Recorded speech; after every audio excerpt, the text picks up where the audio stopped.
G'day, I'm Paul. Toyota has just taken the wraps off the Toyota HiLux GR Sport, which is expected to be the brand's answer to the Ford Ranger Raptor. So today I'm going to run you through everything we know so far. It's not going to be released till later on this year, but I will give you all of the details that we have. If you do want to skip ahead to other parts of this video, you can use the time codes that are on the screen now, or if you're on YouTube, you can scroll down and use the chapters below. If you haven't done so already, subscribe to our channel and press the bell icon so you can find out every single time we publish one of these, but let's get straight into it.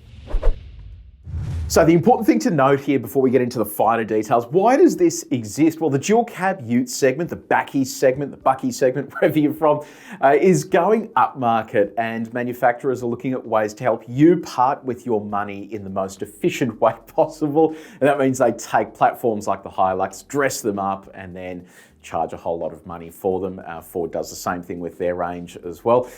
Toyota actually offered the GR Sport previously, but it was never available in Australia. So this is the first time that we'll actually get a sporty version of the HiLux that wears the GR Sport name brand.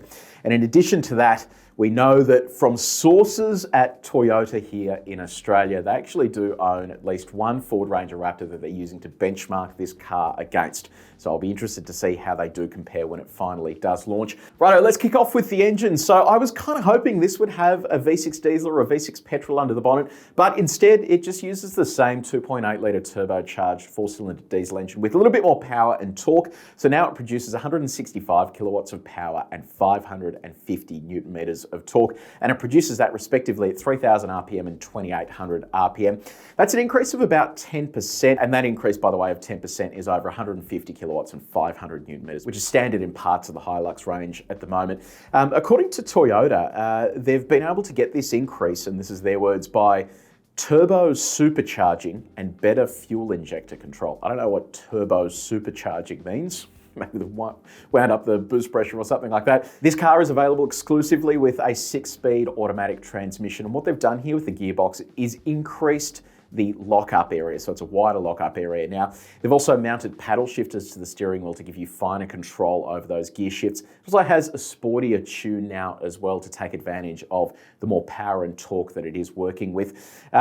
That's it for the changes. It's not the V6 diesel or the V6 petrol we were expecting, but it should mean that this gives it a little bit more punch behind the wheel. When we did test the Rogue recently, which received a raft of suspension geometry changes, it was heavier because of those changes, and as a result of that, it felt slower in a straight line. So I'm thinking here the 10% increase in power and torque should actually give this the same straight line performance that we currently feel in the SR5 without all of these changes. Okay, beneath the skin, this is where things get interesting, and Toyota is very short on details at the moment. All they've done is announce this product now, so I am working around the edges here and piecing together what I can from the information that we have. So according to Toyota, the front and rear tracks have increased by 140mm and 155mm respectively. There's now disc brakes on the rear axle, which replaces drum brakes that are fitted to the standard HiLux. The front brakes are bigger, and Toyota doesn't quote the actual figures, but I suspect they're the same as the Rogue.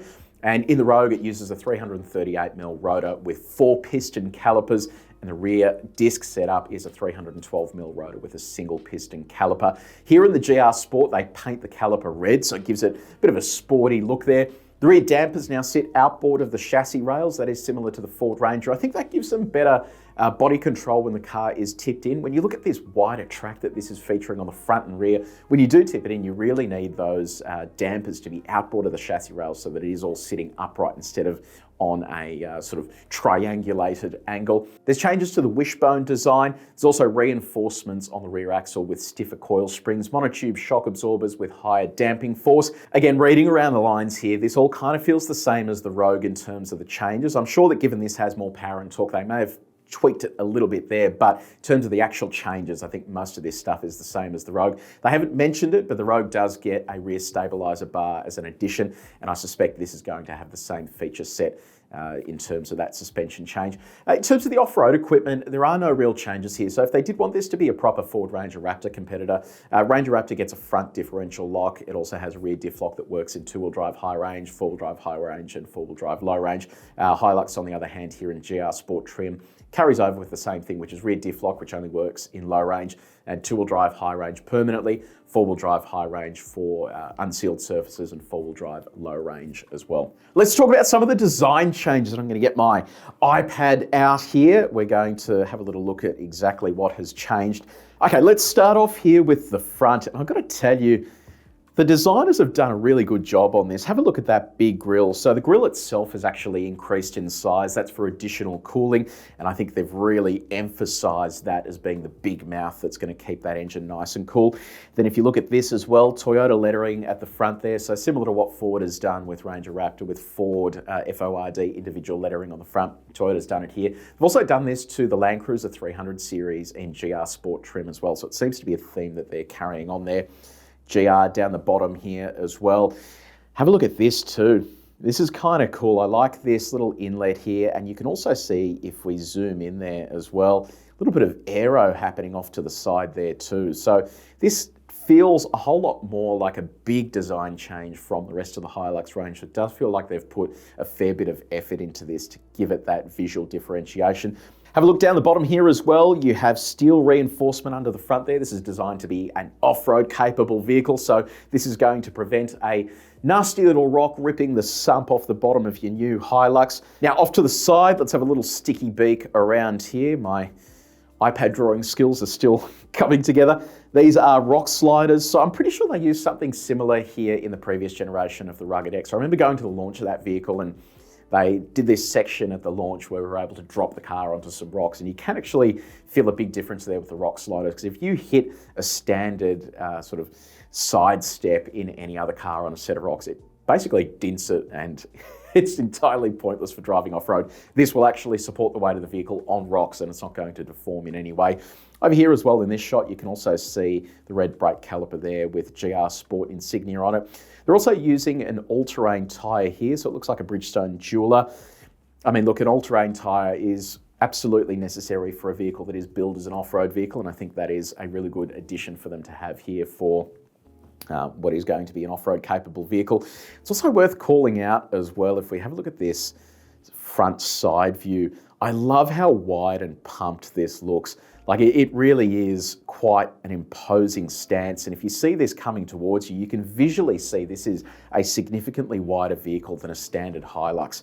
And I just love that look. It really does look nice and meaty out on the roads. They've done a great job with that. And just in case you're wondering too, this little section here is the radar. So that's where they've plonked that. And then a GR badge just there as well. Let's jump inside the cabin. I'll show you some of the changes there as well. Look at this, straight out of the Ford Ranger Raptor playbook. They've got this little red marker here on the steering wheel. They use this in rally and drifting as well. It gives you an idea of where the center point of the steering wheel is. So when you are doing some quick steering wheel motions while you're drifting, that's going to tell you where you need to return back to center. GR badge there on the steering wheel as well. Rest of this all looks pretty similar. There are some other changes here to the instrument cluster though that I did notice. A little bit hard to see in our pictures here, but do zoom in just a little bit there, you can see that some of those gauges look a little different now as well. So I'll quickly highlight those so you can see exactly what I'm talking about. There's a little bit of red there on the gauges. I don't know if that's same as the rest of the HiLux range, but I suspect the red stuff kind of fills in with that GR Sport theme. If you like badges, you're going to love what they've done here to the seats. They've got GR insignia there on the seat headrests. I actually think that looks pretty cool. They've done a good job with that. It kind of just gives the interior a little bit of a different look. You can also see there on the seats, they've got some Alcantara trimming and some metal plates there on your brake and accelerator as well. And just wrapping up our design changes section, this is what your paddle shifters look like. So they're located just here.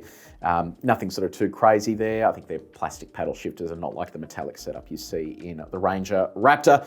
Okay, so enough about design. Let's talk about launch timing and pricing. So according to Toyota, this is going to launch in Australia second half of 2023. So it's at least another sort of 6 months away from when this video is published. Pricing is still to be confirmed, but if I have a look at the outgoing Rugged X, which is what this replaces, that was priced at around the $70,000 mark, and the Rogue was about $2,000 less expensive than that. If you have a look at the Rogue pricing now, that's around the $70,000 mark. Given this has more power and torque and a number of other changes, I suspect this is probably going to be around that $75,000 mark before on-road costs. But let's see when it actually does launch and where they land with that. So what is my take on this? Is it a Raptor competitor?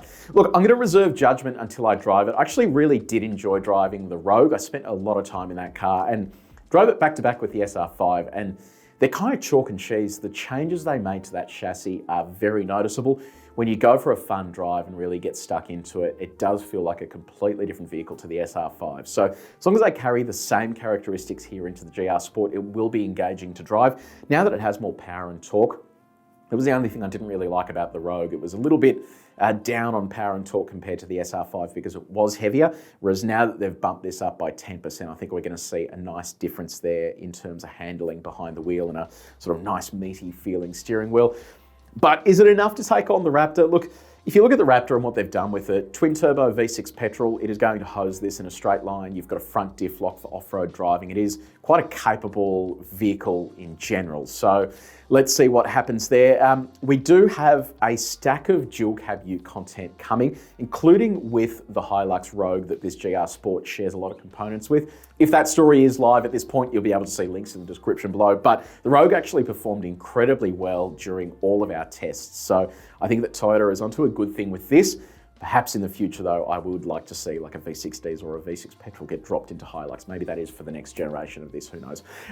Let me know what you think in the comments section below. Do you think the new Toyota HiLux GR Sport is a worthy competitor to something like a Ranger Raptor, a Navara Pro 4X Warrior? Let me know what you think down there. Are you going to buy one of these when they come out? Are you going to put your name on the waiting list? I'm really keen for your feedback and to see what you think of this product. Now, if you did enjoy this video, please make sure you like it and you share it with your mates. And if you haven't done so already, subscribe to our channel and press the bell icon button. Until next time, take it easy.